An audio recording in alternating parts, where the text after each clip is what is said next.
এই বাংলাদেশ 90% মুসলমানের দেশ। নারায়ে তাকবীর, আল্লাহু আকবার হবে এবং হতেই হবে। তবে এই বাংলাদেশের ঐতিহ্য, সংস্কৃতি, হাজারো বছরের ঐতিহ্য, সাম্প্রদায়িক সম্প্রীতি বজায় রেখে আমরা চলেছি।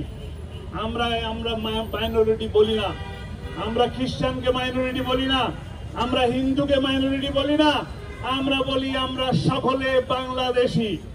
আগামীতেও তারা আমাদের সাথে কাঁধে কাঁধ মিলে, কদমে কদম মিলিয়ে চলবে ইনশাআল্লাহ বাংলাদেশী হিসাবে।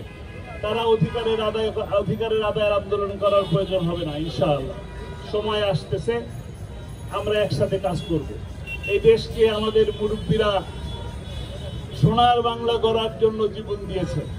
আজকে 53-54 বছর ধরে সোনার বাংলা করতে পারে নাই তারা, কিন্তু সময় আসবে এই দেশেই ইনশাআল্লাহ সোনার বাংলা গড়ার মতন তরুণেরা, ছাত্র জনতারা, বিশেষ করে মুরব্বিয়ান যারা এই দেশকে প্রকৃত অর্থে ভালোবাসে, তারা এগিয়ে আসছে।